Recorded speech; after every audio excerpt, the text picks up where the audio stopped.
Espérate, yo no tengo nada del cuerpo hecho, ¿eh? Yo tengo clarísimo que después del éxito que hemos conseguido tener, me voy a ir a Andorra ya. ¿Nos parece increíble haber tenido más de 100 escuchas? Porque yo sinceramente pensé que íbamos a tener las nuestras y como mucho las de uno de nuestros progenitores.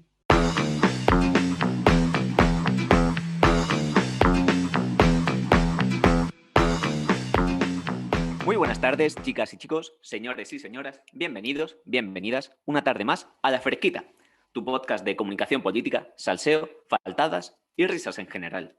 No queríamos empezar, hoy sí, por fin, este primer episodio con todas las de la letra, sin daros las gracias. Gracias por escuchar el piloto de la semana pasada, gracias por compartir, por acompañarnos, por darnos consejos. Ha sido un subidón de energía que nos ha hecho tener todavía más ganas de juntarnos, de hablar, de analizar y de soltar alguna pequeña faltada. Porque eso es, en definitiva, La Fresquita, o al menos eso pretendemos que sea. Un lugar de análisis lo más riguroso posible, sí, pero también cercano, donde no hablemos muy fino y donde siempre haya espacio para el humor. Un día más me acompañan virtualmente y en la lejanía, pues dos de las mejores personitas que he tenido el placer de conocer. A mi izquierda está Carlos Natera, periodista en El Paro, que no ha parado, y veterano en esto de las redes sociales. Muy buenas tardes, Cristian. Muy buenas tardes, Maca y gente compañera del podcast de La Fresquita. Muchas gracias, como decía Cristian, por esas primeras escuchas. Con muchas ganas ya de seguir aquí, de que sigamos pasándonoslo bien y pasando buenos ratos comentando y analizando. Y a mi derecha, en lo virtual, que no en lo ideológico, está Macarena Hernández, Maca para sus 1001 amigos, que sigue con su máster de memes y haciendo las veces de madre de Pincho, el perro. Hola, cabecitas. Pues yo estoy muy contenta después de nuestro podcast piloto porque mi madre me dijo que le había gustado mucho y que no había sido repipi, que es como le dice cuando me pongo académica, que le da muchísimo coraje. Así que hemos cumplido mi objetivo, por lo menos, de hablar de lo que nos gusta sin caer en esa repelencia que nos caracteriza. Así que nada, yo a partir de ahora apuesto por subtitularnos como tu podcast de Compol sin sobresdrújulas. Moción aprobada. Me encanta.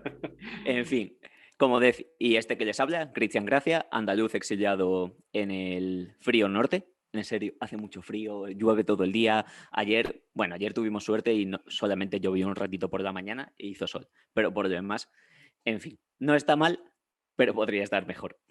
Y ahora sí, se acaban las presentaciones y un día más empezamos con La Fresquita.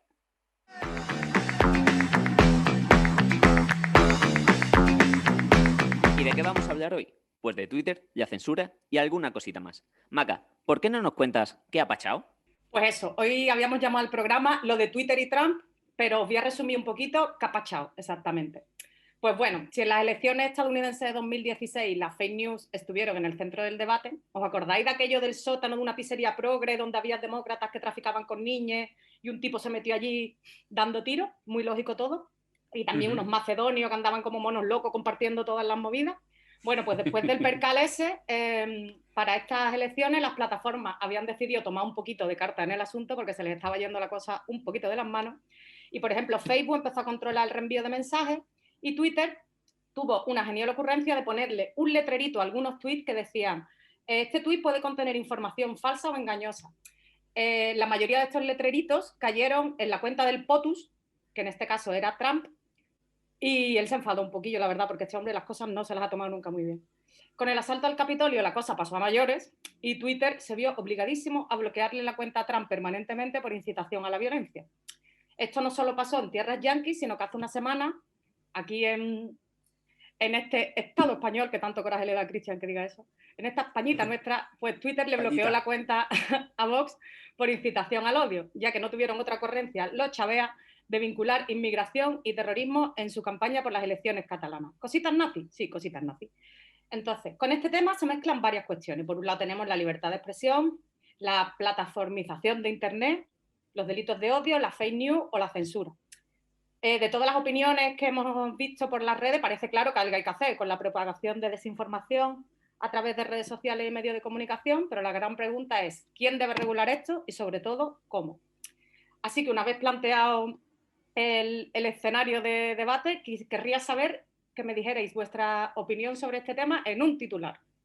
No sé si es muy sobre el tema, pero sería los recortes en libertad de expresión nos salen mal a la gente corriente, trabajadora, gente que sufre presiones, etcétera, etcétera. Vale, en un titular muy rápido, si Trump no hubiese perdido ya las elecciones, no le hubiesen cortado el Twitter ni de lejos. Vale, pues me toca. Mi titular sería que estamos dejando regular a los que deberían ser regulados. Los grandes productores y viralizadores de fake news son los gobiernos, los partidos políticos, los medios de comunicación y las grandes corporaciones. Ahí es donde hay que regular y no en si mi abuela puede reenviar locuritas que le gusta a ella reenviar por WhatsApp. No sé cómo lo veis ustedes. Es que a mí me parece que lo de Trump con Twitter, bueno, yo ya arranco, no sé cómo lo veis. Vale, me arranco. Es que yo tengo muchas dudas con este tema, ¿vale? Y entiendo que no es un debate cerrado. Pero, por supuesto, creo que hay dos partes, ¿no? La parte de las corporaciones que ejercen el papel de regular, que eso yo entiendo que nos parece mal. Como que eso no está sujeto a debate, porque creo que a cualquier persona que se lo diga, incluso aunque no sea de nuestro entorno, que tenga más politización o que esté más en los temas, lo va a ver mal, ¿no? Que al final decida Facebook en vez de un juzgado, pues eso no está bien. Pero, sin embargo, me parece como muy, muy difícil llevar a cabo el otro debate, que es el filosófico, que es en el que nos habla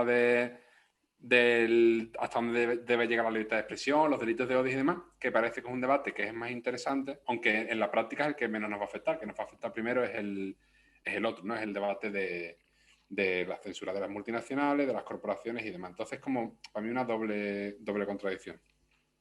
Con el rollo de quién debe regular, está claro que las multinacionales no son las que deben regular esta movida y, o sea, a mí lo primero que se me viene a la cabeza cuando Twitter bloquea la cuenta de Trump por incitación a la violencia es que el año que viene, cuando otro policía se cargue a una persona afroamericana en Estados Unidos, bloquearán la cuenta de Black Lives Matter diciendo que incitan a los disturbios, ¿no? Entonces está claro que no tiene por qué, que ese no es el camino por donde debe tirar la cosa y que además los delitos de incitación al odio, como dice Nate, al final a los que nos repercuten son a nosotros, ¿no? Los militares pueden publicar todo tipo de tweets amenazando con matar a todos los rojos que quieran, pero al final que va al talegos Pablo hace. Y por otro lado, a mí una cosa que me preocupa, entrando en el terreno este filosófico que decía Nate, es que parece como que con el tema de cuando se intenta regular esto, todos los ofendiditos se ponen como locos diciendo que se quiere censurar, que es lo que pasó cuando el gobierno sacó su tímida ley a finales de 2020 de intentar regular la fake news y a Vox casi le da una apoplejía, es que se tiende como a pensar que no se puede, que no puede llegar a saberse con certeza lo que es verdad y lo que no, y se entra en el terreno este de la posverdad, de que todo es relativo. Esto le interesa a la ultraderecha porque lo que quieren es tener el monopolio de las certezas, ¿no? De ser los portadores de las certezas y que todo lo demás se enfangue y todo parezca que es opinable, ¿no? Todo se puede debatir, todo... Yo soy poco dada a defender la objetividad, pero hostia, es que no es lo mismo afirmaciones del tipo, y voy a intentar poner ejemplos de los que nos encontramos todos los días en prensa, ¿no? Afirmaciones del tipo, estos son los presupuestos más sociales de la historia, que ahora todo el mundo puede entrar a decir, no, es verdad, no, pero sí, no. En este tema, evidentemente, que aquí habría mucho, aquí es imposible decir si es verdad o mentira, porque en primer lugar es un presupuesto social y habría que determinar indicadores para ver cuál es más social que otro. Pero hay otras cosas, como por ejemplo las afirmaciones de voz de que el 80% de los delitos en este país lo cometen inmigrantes, que, hostia, eso sí puedes sacar y decir, hola, tarjeta roja, no puedes decir esto, eso es un dato falso. Entonces, o sea, me cabrea un poco todo lo que nos intentan vender desde la ultraderecha de todo es opinable, ninguna verdad es absoluta porque siempre es relativizable. No todas, no, primo. Haciendo como un resumen, resumiendo al tope, yo creo que es ultra problemático el simple hecho de plantearlo, porque se juntan... Para empezar, el problema, creo que de fondo y como lo más importante, es que sea una empresa privada la que esté decidiendo qué contenido es censurable y cuál no. Porque al final lo que hemos visto es que en el propio Twitter, ahora la extrema derecha y demás se arrancan las vestiduras y Trump en Estados Unidos. Pero los primeros que han sufrido la censura han sido en Twitter, al menos, han sido tradicionalmente las cuentas desde la izquierda, que más criticaban, que más caña daban, que muchas veces más presionaban para movilizar, etcétera, etcétera, y eran desde ahí. Y esas cuentas ya también se han censurado y demás. Yo creo que el problema principal es que se esté dejando en manos de una compañía multimillonaria poder ser capaz de decidir qué es verdad y qué no, y que con Trump, yo insisto, lo ha censurado y se ha cargado su cuenta de Twitter única y exclusivamente porque ya había perdido las elecciones. Porque si no, previamente, Trump ha estado soltando burradas enormes desde antes de llegar al poder y durante el poder, pero ahí no. ¿Qué ocurre también? Que ahora encima se tienen que renegociar buena parte de acuerdos legislativos que van a afectar a Twitter y a Facebook en la siguiente legislatura y les interesa llevarse muchísimo mejor con la administración Biden. O sea, yo quería apuntar una cosa, porque todo lo que has comentado, que estoy muy de acuerdo, pero es que las multinacionales se llevan pelas con estos discursos de odio. O sea, es la parte que no podemos obviar. En el mercado capitalista lo que prima son los beneficios y Twitter, de la viralidad, de la polémica, incluso de la polémica que ellos mismos generan, su metapolémica de ahora Twitter censura una cuenta Vox, eso genera tráfico de datos, genera más gente que está más tiempo enganchada y que al final les reporta beneficio económico. Entonces, claro, cuando Twitter actúa y censura a Trump es al final cuando ya no le renta en los discursos que mueve esa persona porque ya efectivamente va a pasar a segundo plano y le renta más la mala fama que está alcanzando. Pero que a Facebook, a Twitter, a toda esta peña le viene ultra bien los fake news y le viene ultra bien para forrarse, que es al final el motivo por el que monta una empresa, para forrarse. ¿Me puedo colar? Venga, cuéntate. Es que con lo que ha dicho Nato me parece súper importante lo de, como decían en The White, follow the money, ¿sabes? Porque cuando yo estuve estudiando durante una época la web de Caso Aislado, que básicamente es un portal de fake news a cascoporro muy loca, y aunque tú puedes pensar que lo hacen por una afinidad ideológica con el partidicho de las tres letras, en realidad es un negocio, quiero decir, las webs como esta, con información súper sensacionalista, lo que buscan es el clic fácil y ganar pasta con la publicidad de Google. Claro. Entonces, también, hostia, vamos a regular la publicidad en estas páginas y la responsabilidad de Google y de las empresas que se anuncien, que no se pueden lavar las manos. Y me callo ya y vamos a escuchar a nuestros amigos expertos, que tenemos muchos. Bien, como adelantaba Maca, hoy introducimos una nueva dinámica en el programa y vamos a empezar a introducir a invitados, gente, amigos nuestros que estamos convencidas de que pueden aportar mucho al debate. No porque sean solamente amigas nuestras, que también, sino porque son expertos en diferentes temas. Y al primero al que vamos a introducir es a Albert Batiste, experto en seguridad informática y que hasta no hace tanto era el casero de Natera Simio. Hola amigas de A la Fresquita, gracias por invitarme a vuestro programa. Sobre el tema que estáis tratando hoy, yo lo que creo es que si usamos redes sociales comerciales, pues no podemos más que atenernos a las reglas y a las políticas que ellos tengan sobre moderación y bloqueo de contenidos, ¿no?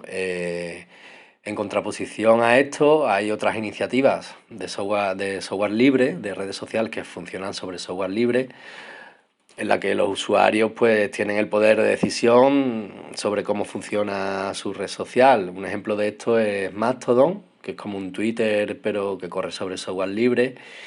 Y una historia curiosa es como Gap, que es una red social de neonazis, adoptó el software de Mastodon en 2019 y cómo la comunidad de Mastodon lo fue aislando, lo fue desconectando de la red hasta que se quedaron solos en su nodo neonazi. Bueno, ¿qué os ha parecido? Maca, ¿qué nos cuentas? Pues a mí me interesa mucho el enfoque que hace Albert porque hace referencia a, por un lado, a la plataformización que está sufriendo Internet, ¿no? No sé, hay veces que nos referimos a cuando Internet era ante tocampo, ¿sabes?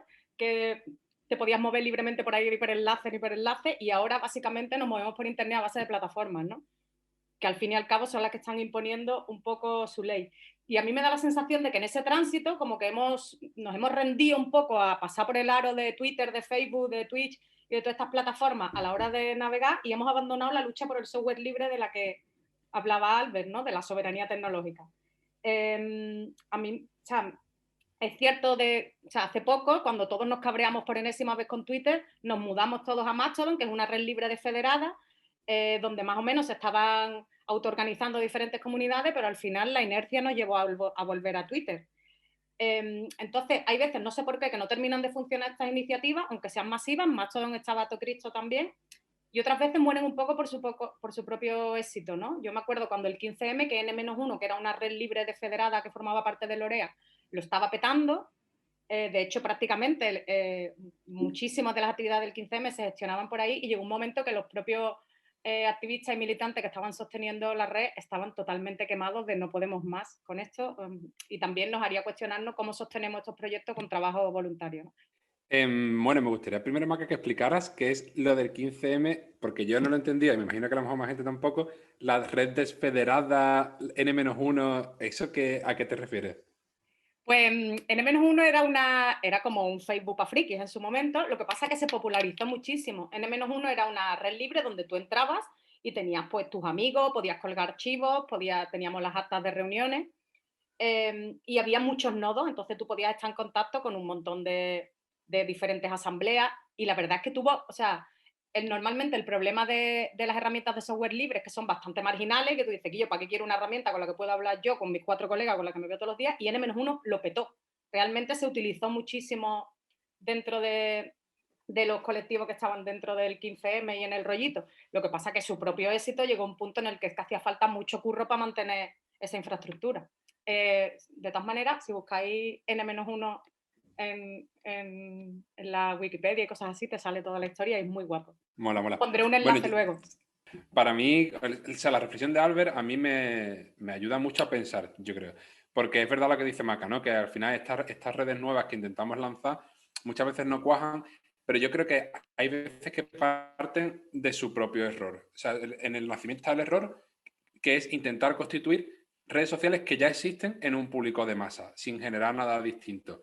Que después entiendo que no, que todas tienen sus particularidades y demás, pero yo creo que es un error ver que la necesidad de crear otro Twitter. Yo no creo que sea posible crear otro Twitter, creo que no podemos competir con ese otro Twitter, pero podemos generar nuevas redes sociales que dispongan de elementos nuevos, joder, que hagamos también cosas que sean atractivas para la gente, no solo para la gente súper concienciada que vaya a una red social porque sea de software libre, bla, bla, bla, que parece que hay que hacer un esfuerzo súper individual, súper militante y no estar donde te gustaría estar, porque esa es la sensación que da, sino que generen espacios nuevos de intercambio de contenido, que tengan un valor añadido, por así decirlo, que pueda funcionar. Pongo un ejemplo. El tema de Discord ahora, ¿no? Yo no sé si Discord, no creo que sea software libre, no lo sé, pero vamos, me refiero a que es el nacimiento de una nueva red social, sea de software libre o no lo sea, al final lo que genera es, en base a unas ideas antiguas de chat, como tipo Telegram, tipo WhatsApp, pues genera una nueva utilidad, lo vincula a algo nuevo, como también el tema de Twitch, que se puede enganchar, no sé cuánto, y Discord se está convirtiendo en una herramienta cada vez más utilizada, o el mismo Telegram cuando empezó, que competía con WhatsApp, pero te daba algo nuevo, te daba algo diferente. Entonces, estas herramientas que se lanzan de forma libre, por un lado deberían intentar, tal y como yo lo veo, no luchar contra el Goliat de primera, ¿no? No una lucha encarnizada y heroica, porque creo que eso no funciona, sino que sea complementaria, porque si tú tienes una copia de Twitter, o usas una o usas otra, ¿no? Yo creo que al final lo suyo sería que las redes sociales fueran mutando. Yo creo que con el tiempo van a ir cambiando. El otro día una chavala en Twitter ponía un tuit muy gracioso que decía algo así como, nos imaginad dentro de unos años cuando haya otra red social nueva y ya dejemos de usar Twitter, ¿no? O sea, ese ejercicio de imaginarte cuando la gente que, como yo, somos muy fan de Twitter y como vosotros también, algún día habrá otra red social que nos guste más, que nos dé nuevas herramientas, que nos interese más y nos iremos. Al final la intención yo creo que tendría que ir más por ser esa futura red social, vincularse con las cosas nuevas, porque está claro que en manos de plataformas, como dice Maca, como ha explicado muy bien, ¿no? Esas plataformas que se comen todo Internet, en lugar de estar en manos de esas plataformas, tendríamos que ver cómo evolucionamos para que no sean tan malas, malísimas, porque al final controlan la información, controlan lo que leemos, controlan lo que vemos y demás, ¿no? No me quiero extender mucho en esta parte, pero recuerdo mucho cuando Maca y yo compartíamos puestos de trabajo, a la vez que amistad, recuerdo que muchas veces en Twitter, sin seguir a las mismas personas, porque tenemos también nuestros amigos y demás, pero decíamos muchas veces, coño, nuestros timelines son los mismos, porque nos salían los mismos tweets destacados, porque al final el algoritmo pilla que nos interesa el rojerío, las cosas de feminismo, las cosas de ecologismo, de animalismo, no sé qué, y al final nuestros timelines eran idénticos, aunque las personas que siguiéramos pues no lo sean, ¿no? Haciendo un poco más de hincapié en lo que comentaba Albert, creo que es también reseñable como cuando nos mueve o cuando la comunicación y la interacción se mueven en estas lógicas de mercado, nos encontramos con que el propio mercado es capaz de caparlo. Pongamos el ejemplo de Parler, que fue la red social que intentaron mover desde sectores de la extrema derecha como alternativa a Twitter. Y además desde una óptica muy vengativa de como Twitter nos ha jodido, nos vamos a ir de aquí. Hay una parte incluso de boicot económico basándonos en lo que comentaban antes al principio. E intentamos marcharnos. ¿Qué ocurre? Que de repente Parler se encuentra con que el servidor donde se aloja ya no lo pueden pagar, que la aplicación no se puede descargar ni desde Apple Store ni desde Android, que la página web está capada porque al final Amazon dice, oye, pues yo no quiero proporcionarle espacio a una aplicación donde se van a difundir mensajes de odio. Hostias, es que al final es o entrar dentro de estas lógicas de mercado de la empresa que, bueno, encima lo que dicen además utilizando la información continuamente, o espacios de software libre ultra minoritarios y pequeños, por mucho que quisiéramos ir siguiendo la lógica de ver que fuesen espacios mayoritarios, pero que al final están siempre como muy, muy a la baja o como que solamente eres capaz de acceder a ellos pues si formas parte de algún grupo ya constituido casi de izquierdas o estás muy a tope con el software libre. De acuerdo. Y después de haber escuchado la opinión de Albert y haber debatido sobre ella, vamos a escuchar qué opina sobre este asunto Pastori Filigrana, abogada en favor de los derechos humanos y seguramente una de las personas que con más elegancia pasea unos tacones por una ocupa. Bueno, la verdad que el debate de la libertad de expresión y de las censuras que pueden hacer las grandes multinacionales dueñas de las redes sociales que utilizamos más frecuentemente, como puede ser Twitter, como ha sido el caso de la censura a la cuenta de Trump, este debate es difícil. Yo creo que no hay una postura firme, unánime, porque cualquier persona, cualquier persona bien se alegra que la cuenta de Twitter de Trump sea suspendida para que sus mensajes de odio y sus mensajes abiertamente racistas no puedan divulgarse. Esto es algo que estamos contentos de que ocurran. Pero la cuestión aquí es quién tiene la potestad, cómo se puede censurar estos discursos de odio que merecen censura. Aquí el debate es si las propias grandes empresas dueñas de estas plataformas pueden autorregularse y limitar la libertad de expresión o si deberían de ser los tribunales de justicia los que actuaran, ¿no? Los tribunales de justicia no son ningún aladí de la justicia, en último término, pero sí al menos es los recursos que aún tenemos público que puede representar a unos intereses públicos o generales, ¿no? En fin y al cabo, es uno de los poderes judiciales del Estado. Las grandes empresas multinacionales dueñas de estas plataformas, bueno, pues al fin y al cabo lo que van a defender no es un interés público, sino un interés económico propio, ¿no? Entonces quizás no sean, o lo que decimos es que no son sujetos válidos para hacer una limitación de la libertad de expresión, aunque fuera a Trump, ¿no? El discurso de Trump hay que pararlo, sí, pero la cuestión es cómo y quién lo para. Bien, y escuchada a Pastori, Carlos, vamos contigo. Bueno, yo creo que Pastori hace una reflexión muy interesante, ¿no? Con el tema del debate que estamos teniendo y que insiste en la idea que comentamos al principio de de quién va a juzgar lo que es un delito o lo que no, lo que es un fake news o lo que no lo es, etcétera, etcétera.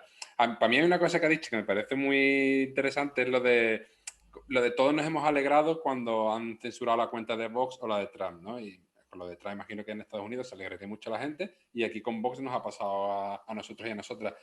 Pero claro, yo creo que ahí, en ese detalle, radica en realidad el debate que hay de fondo.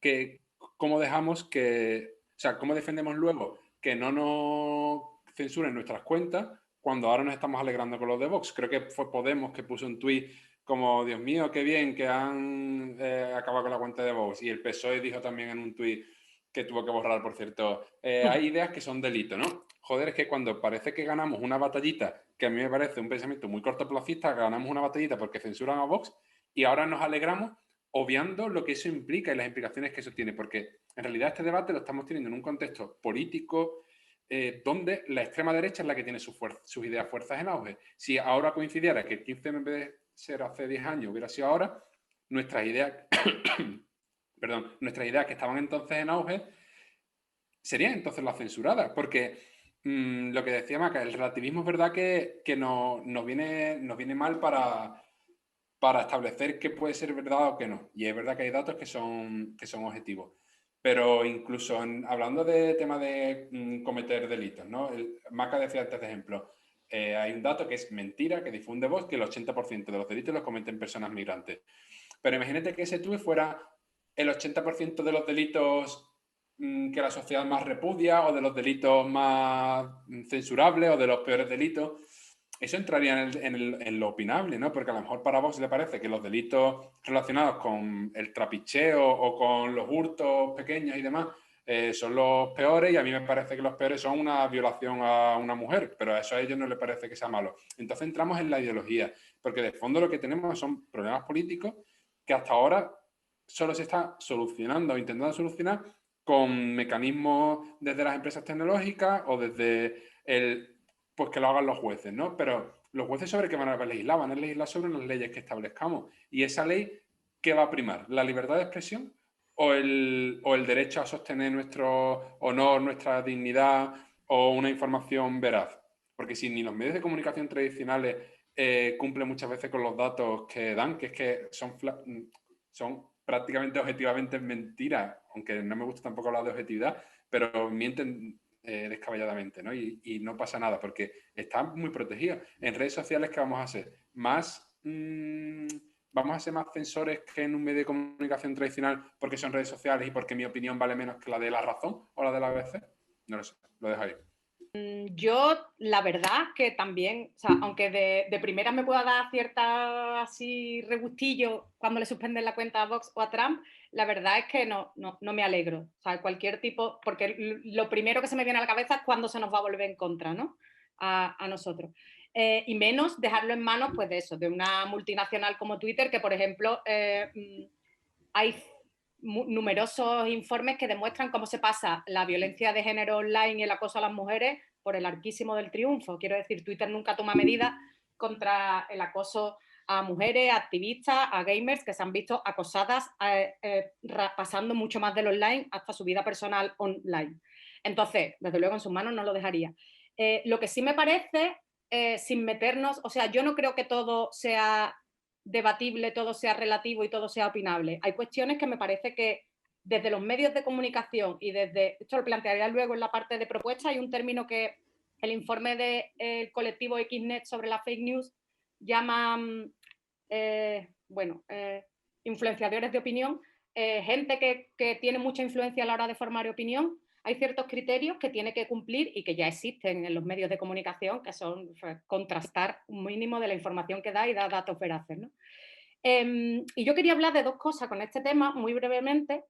Por un lado, que no toda la desinformación son fake news y que la desinformación existe desde muchísimo antes de Internet, que parece que ahora el único problema son las redes sociales e Internet, ¿no? La desinformación lleva coleando milenios. Y que la desinformación incluye la fake news, que son información falsa, pero también la información es inexacta o engañosa, ¿no? Y aquí me gustaría romper una lanza por parte de los trabajadores de los medios de comunicación, porque mucha de la desinformación que se da en medios no es tanto producida intencionadamente como producto de la precariedad laboral de los trabajadores, ¿no? Estoy harta de ver, y vosotros también, numerosos periodistas que cubren 6 convocatorias en un día, y es que van a contrastar esas criaturas, y bastante tienen con estar escribiendo como locos una rueda de prensa detrás de otra, donde prácticamente no tienen tiempo ni de preguntar porque llevan ya no solo 6 convocatorias a la vez, sino múltiples temas de los que no pueden ni ser expertos ni informarse adecuadamente, ¿no? Entonces, la precariedad laboral a la que cada vez más están sometidos los trabajadores de la comunicación les impide tener un mínimo de rigurosidad con la mayoría de los temas que tratan, ¿no? O sea, que esto también hay que tenerlo en cuenta. Y por otro lado, me gustaría hablar también de algo que muchas veces se pone como fenómeno que puede solucionar el tema de la fake news, que son los fact-checkers, ¿no? Como Maldito Bulo, Maldita.es, Neutral y otras iniciativas como esta, que por un lado yo creo que ellos han pecado muchísimo de sensacionalismo también, ayudando a este todo es opinable y todo es relativizable, cuando hay veces que han intentado... han puesto al mismo nivel bulos de tomo y lomo, como lo del 80% de los delitos lo cometen los inmigrantes, con cosas que son bastante matizables. No me acuerdo, en uno de los debates de las numerosísimas elecciones que tuvimos el año pasado, en alguno de los debates matizaban cosas que decían esto es falso, con una cosa que era como súper, ¿sabes? Súper concreta, que en realidad era algo que era verdad, pero en un puntito igual no era exactamente así. Hostia, eso es también caer en la espectacularización de la contrastación y la verificación de datos. Y por otro lado, con este tema también, que muchas veces parece que es la panacea, en un informe de Pescanova, no me preguntes por qué hay informes de Pescanova sobre las fake news, la verdad, es un poco loco.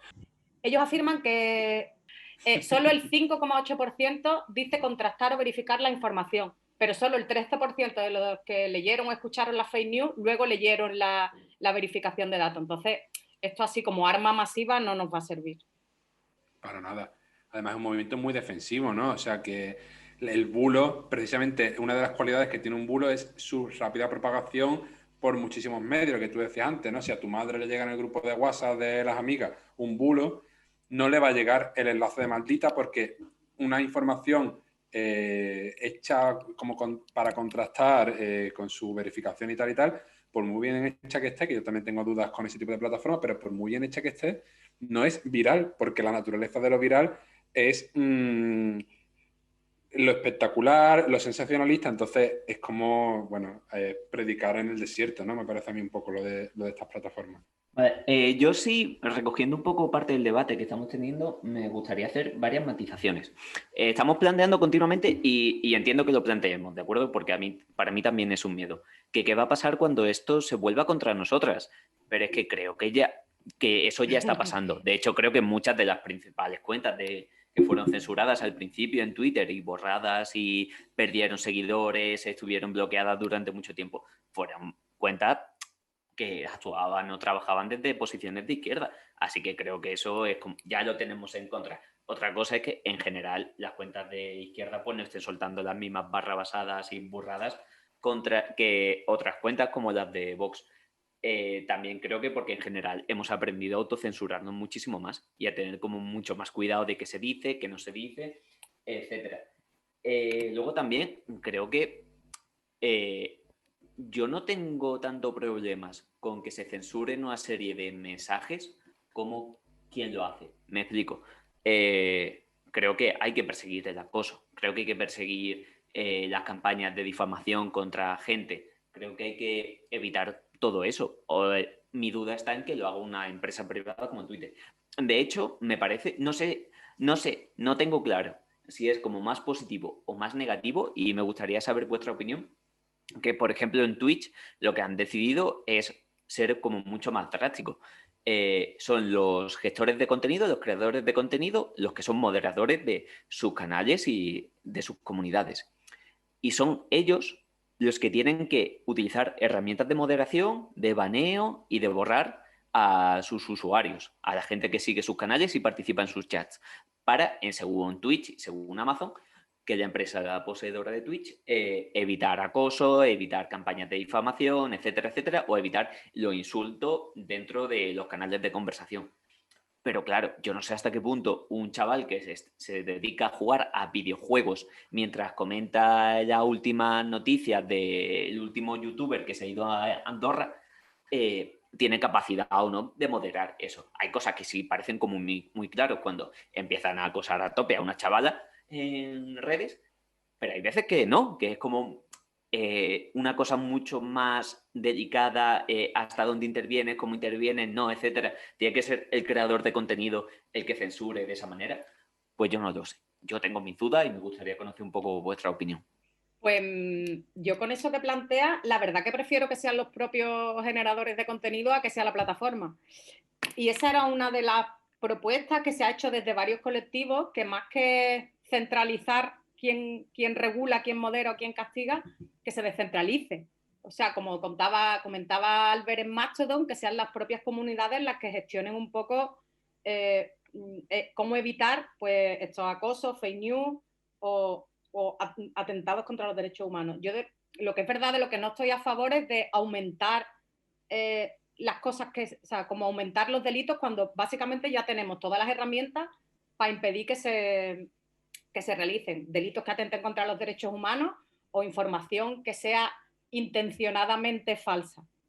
Entonces yo creo que las herramientas ya están, que se trata pues precisamente de no dejar las manos de plataformas que además son parte interesada y que son las que deberían de ser reguladas. Lo que no es posible es que Twitter se lave las manos de lo que sucede dentro de su plataforma cuando se está acosando, cuando se están propagando noticias falsas. Y normalmente además se intenta hacer recaer la responsabilidad en el usuario, ¿no?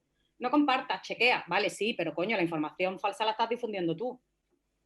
Es tu responsabilidad, ¿sabes? Al igual que los medios de comunicación. O sea, que existan portales y que todos sabemos que exista, hostia, y aquí ya sí que me sale un poco la censora a tope, que existan portales como Libertad Digital, Mediterráneo Digital y todos estos portales que son básicamente o sea, ahí no hay ni un hecho que sea real, ¿sabes? Esto no son opiniones, no sé qué, no, son hechos inventados, noticias de otros países que se hacen pasar como que han sucedido aquí, o sea, son claramente mentiras. Eso debería de ser completamente castigable. Pagas un multón porque esos portales además lo que hacen es buscar tráfico y publicidad, como hemos dicho antes. Uy, que me enciendo. A mí es que me da mucho miedo cuando hablamos de la censura con estas cosas. Incluso con esos portales que dices tú, Maca, a mí me da mucho pudor porque lo que tú dices, ¿no? Hay noticias que son fácilmente demostrables, que son mentiras y que no hay por dónde cogerlas. Pero yo creo que crea una cultura y una conciencia en la sociedad de que la mentira se censura y no solo o sea, empezará con eso, pero no solo. Es decir, que luego habrá desviaciones de esas noticias o análisis o interpretaciones. No sé si yo empiezo aquí a decir que es que el régimen del 78 es lo que tiene a los andaluces en la pobreza y por eso los índices de niños malnutridos es más alto que en el resto de España, pues claro, eso es un análisis político. Entiendo que no es un dato verificable concreto como lo del 80% de los migrantes o que haya imágenes de una guerra en Bosnia y diga que eso está pasando en Cataluña.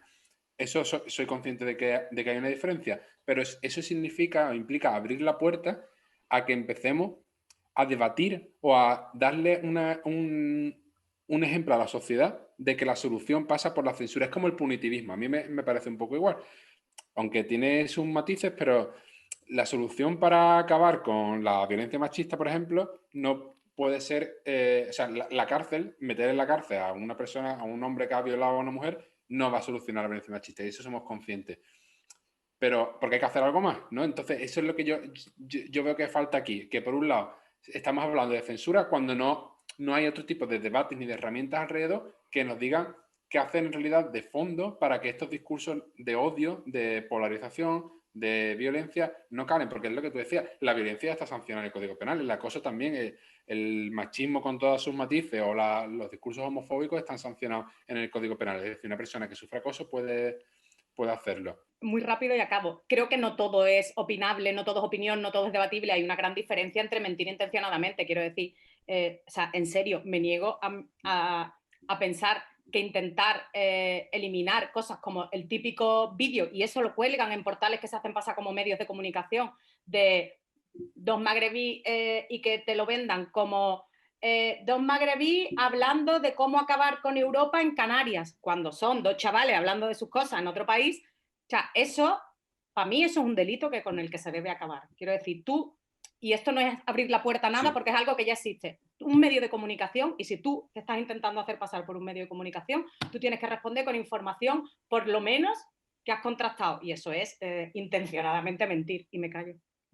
De acuerdo. Y después de este debate tan encendido y tan complejo, sí vamos a pasar a proponer soluciones. Frente a este problema, ¿qué soluciones ofrecemos? El Maca ya está comentando las propuestas del informe de Pescanova. Ya hemos estado escuchando la opinión de expertos que trabajan tanto con derechos humanos como con seguridad informática. Pero bueno, empezamos, si quieres, con Maca, que se ha estado empollando casi todo el informe habido y por haber en el mundo mundial al respectivo. ¿Qué soluciones aportamos? ¿Qué propuestas hacemos? ¿Cómo acabamos con esta situación tan compleja y tan peligrosa por otra parte? Bueno, pues una parte ya la he ido avanzando antes, que es aprovechar las herramientas que ya existen y exigir cosas que ya en teoría se exigen, pero se quedan un poco en papel mojado, como es la obligación que tienen los medios de información de dar precisamente información veraz y contrastada, y eso se lo pasa, bueno, por el mismísimo, muchísimos pseudomedios de comunicación. Y me gustaría aportar algunas de las cuestiones que plantea el colectivo XNet en un informe que hicieron sobre la fake news y que ahora además creo que lo han publicado en forma de libro, que es Fake You. Y que ellos plantean que por supuesto que la desinformación y la fake news se deben combatir, pero que lo primero es responsabilizar sin medias tintas quienes son sus grandes productores, ya lo hemos dicho antes, gobiernos, partidos políticos, medios de comunicación de masa y corporaciones o grandes empresas cuyas actividades impactan en una amplísima capa de la población. Y para eso hay que hacer que la viralización de la desinformación no le resulte un negocio viable. Igual, Nate decía antes que le daba como cierto apuro sancionar portales que se dedican claramente a difundir bulos. Bueno, pues quítale, prohíbeles que tengan publicidad, ¿sabes? Por lo menos no van a obtener beneficios de incitar al odio y a la violencia.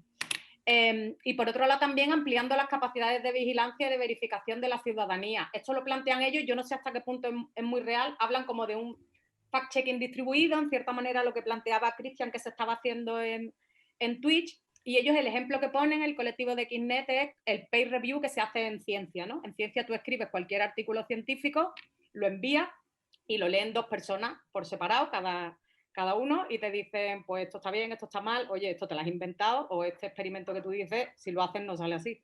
Pues en cierta manera que todos estuviéramos más entrenados en decir, oye, esto, o sea, no tanto que las plataformas fueran las que regulan, sino que las plataformas tuvieran que ejecutar los mandatos de la ciudadanía cuando se denuncia algo que no ocurre, pues un acoso o un sitio donde se está difundiendo información que no es veraz. Yo sí tengo la sensación muchas veces con este tema, más allá de propuestas que son muy técnicas y en el mundo teórico creo que pueden estar muy bien, pero que creo que la complejidad del día a día y de cómo interactuamos, etcétera, lo complican mucho más, sobre todo porque el principal problema del bulo no es tanto lo increíble que sea, es lo deseable que es de escuchar por parte del receptor. Que decir, muchas veces los bulos que se comparten, te da igual o no que sean verdad. Tú lo estás compartiendo porque refuerza una idea que tú tenías previamente. Y ese es el principal problema. Creo que nos encontramos ante la difusión en grupos de WhatsApp, etcétera, que hoy hemos hablado muchísimo de Twitter y de Facebook, etcétera, pero el principal problema de difusión de bulos realmente no tanto generarlos, pero sí la difusión es a través del WhatsApp. Y creo que en ese conflicto de ideas está también, y una de las principales tareas, que en parte también por eso al final estamos montando este podcast en el que hablamos de política y en el que hablamos de todo un poco, es generar tanto herramientas de difusión como combatir o como plantear ese combate de ideas desde otras perspectivas, intentando generar contrahegemonía, exactamente igual que se hizo con el 15M primero, luego el 1 de octubre como el 15M de la derecha, y ahora desde otras posiciones intentar no cavar trincheras, que no me gusta particularmente ese término, pero sí confrontar. Y creo que ahí falta y es importante que surjan cada vez más iniciativas desde campos de vista o desde espacios políticos progresistas a nivel estatal o a nivel de Españita, que sean capaces de confrontar. Y eso sí creo que es como una gran tarea, como un gran reto que es urgente que ponga encima de la mesa. Aparte de, básicamente, que los bulos que se difundan no sean deseables de escuchar. Nate. Sí, yo recogiendo un poco también lo que comentáis, que aunque me iré en el debate, pero en realidad en el fondo estoy muy de acuerdo. Yo creo que tenemos que, siendo muy breve, lo comentaba al principio, ¿no? A la vez que estamos enfrentando al corto plazo todos estos problemas que nos vienen por parte de las multinacionales, sobre todo lo que decíamos, ¿no? Tenemos muy claro que Twitter no puede ser quien censure, o Facebook o lo que sea. Creo que esa batalla no la podemos perder de vista porque muchas veces tendemos a irnos por lo que el debate de fondo, que es muy necesario y muy interesante. Creo que esa batalla no podemos darla de lado y compaginarla efectivamente con un buen debate como sociedad, porque al final en nuestro ejercicio de personas que habitan el mundo, porque es que el término ciudadano no me gusta, de personas que habitan el mundo y que conviven y comparten espacios, ideas y demás, pues ese debate no lo podemos tener solo desde las instituciones, solo desde el parlamentarismo, solo desde los tribunales, etcétera, etcétera. ¿No? Creo que lo que decíamos, ¿no? Fomentar este tipo de debates es interesante porque nos ayudará a vislumbrar entre todas y entre todos qué futuro queremos y cómo debemos ir encaminándonos hacia él, mientras que en el corto plazo combatimos con este tipo de problemas. Y sobre todo, para mí una idea central de que es un gran problema para esto y para el resto de cosas es el tiempo. O sea, también cuanto menos tiempo tenemos, más nos desinformamos, porque es más difícil consumir prensa de calidad o leer un buen artículo o leer la noticia completa o no tragarte el bulo e ir a corroborarlo si vienes de currar a las tantas de la noche, estás agotado, etcétera, etcétera. O sea, el problema también que tenemos de fondo, que ahora la gente se informa menos, tenemos como sociedad tenemos más acceso a la información que nunca, pero mucha más desinformación, yo creo, que en otros periodos, aunque lo podemos contrastar, ¿no? Pero hemos tenido periodos de ebullición periodística, en periodos de revoluciones liberales, por ejemplo, donde la prensa escrita era ampliamente consumida porque tenían otro tipo de relación con el trabajo, con el tiempo, con el descanso, etcétera, etcétera. Y yo creo que también habría que empezar a plantear que esto no es un problema exclusivo, concreto y un compartimiento estanco del problema de la comunicación. Es que vivimos en sociedades donde no tenemos tiempo para absolutamente nada, ni para formarnos, ni para investigar, ni para leer, ni para contrastar, ni nada. Entonces, bueno, como en la mayoría de debates que podemos tener en nuestro tiempo, una de las soluciones pasa por abolir el trabajo asalariado, porque efectivamente es lo que nos roba la vida, nos roba nuestra forma de ser y de estar en el mundo que nos haría felices y nos deja a merced de los bulos, de las fake news y de las mierdas que te llegan al WhatsApp que no te da tiempo a contrastar. Completamente a favor. Siempre a tope en este canal, queridos oyentes, de abolir el trabajo asalariado, abajo al trabajo, a trabajar siempre, siempre, siempre se le pierde dinero. Pero bueno, esta ha sido nuestra opinión y la de los expertos. ¿Qué os parece a vosotros? ¿Qué pensáis? ¿Qué creéis? Podéis interactuar con nosotras a través de la cuenta de Twitter de @alafresquita, no tiene pérdida. Comentar también en el foro de iVoox y poco a poco iremos apareciendo en más plataformas. Por favor, debatid, interactuar, hacednos llegar comentarios, etcétera. Pero todavía no os vayáis, porque falta la mejor parte del programa, que es la recomendación cultural. Dentro música. Por no amar a mi Dios sobre todas las cosas, por no tomar su nombre ni en vino ni en vano, por no santificar la fiesta suya aburrida y religiosa. Precisamente, si queremos acabar con el trabajo asalariado, es para, además de tener tiempo y poder contrastar las noticias que nos llegan, es también para poder disfrutar un poco de la vida. Nate, ¿cómo te gustaría disfrutar de la vida a ti esta semana? Bueno, estamos teniendo el febrero más triste de la historia de la humanidad para las personas que venimos del sur y nos encanta el carnaval, pero yo mi recomendación de hoy la quería llevar hacia el trabajo que se está haciendo desde Onda Cádiz, la televisión local de Cádiz, pero que emite en internet y que cada vez más conocida en Andalucía, y también en Radio Andalucía Información, en una de las cadenas de Canal Sur, haciendo un trabajo de recuperar carnaval antiguo, de recuperar debates, de fomentar esas coplas que se habían perdido un poco en el recuerdo de nuestros mayores, y además están animando a los autores, están animando a los letristas, están animando a la gente que sale a cantar a que compartan en redes sociales sus impresiones, los recuerdos y demás. Y bueno, en un año raro de pandemia, que ya va camino de iniciarse el segundo año, ya va a empezar el segundo año, pues bueno, por lo menos no podemos disfrutar del carnaval en la calle, pero hay un gran esfuerzo por parte de algunas personas, de algunas cadenas, que aunque estén en el mainstream y a veces hagan cosas que no nos gustan, pues en este caso hay que darles un aplausito, porque los programas tanto de Onda Cádiz como de Radio Andalucía Información están haciendo un trabajo maravilloso para quitarnos y matarnos el gusanillo a los que somos muy amantes del carnaval. De acuerdo, se nota que eres gaditano, hijo. Maca. Pues aquí otra del sur. Yo precisamente voy a recomendar algo que hago escuchando durante estos días el programa de Miriam Peralta en Onda Cádiz, El Palco del Falla, que lo escucho con un lagrimón y con los pelos picos. Y aquí amamos a Miriam Peralta. Amamos mucho a Miriam Peralta. Yo os voy a recomendar que hagáis puzzles. Yo es una cosa que empecé a hacer durante el confinamiento porque, tampoco tenía nada mucho mejor que hacer en mi salón después de tantísimas horas ahí dentro. Y al final me he enganchado porque, tío, está guay, es un poco como meditar. O sea, yo soy una persona que tiene un cerebro acelerado en un cuerpo tranquilo. Entonces, yo tengo la cabeza a tope constantemente y me da mucha ansiedad no estar produciendo. O sea, yo tengo horas regladas donde leo novelas porque me parece que eso ya es un poco que me estoy yendo yo así de dionisiaca. Entonces a mí hacer puzzles me relaja mogollón y no siento que esté yo tirando mi vida por la borda, ¿sabes? Porque estás haciendo algo. Entonces, chavales, si sois personas como yo, que la cabeza os va más rápido que el cuerpo, haced puzzles. Los haremos, Maca.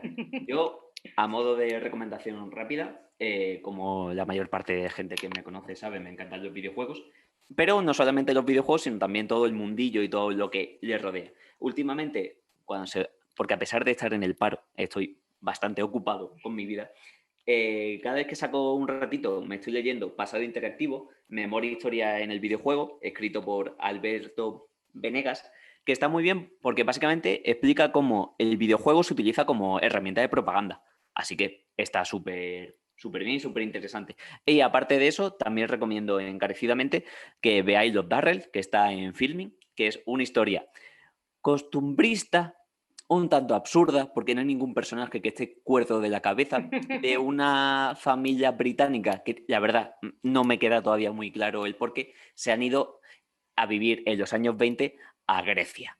Y están allí haciendo sus cosas de colonos blancos, básicamente porque aquello parece una colonia, y hay un niño que se dedica a rescatar nutrias.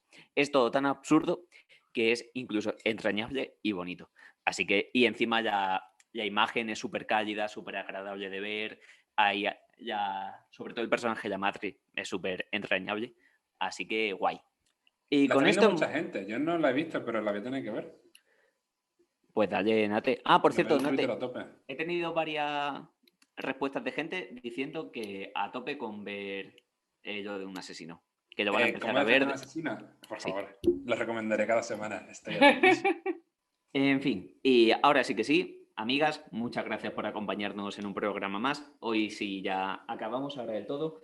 Gracias, seguidnos en redes, seguidnos en Twitter, hacednos comentarios. Gracias, Nate, gracias, Maca. Gracias. Adiós, Ferran. También compondría mis temas, porque nadie me puede prohibir.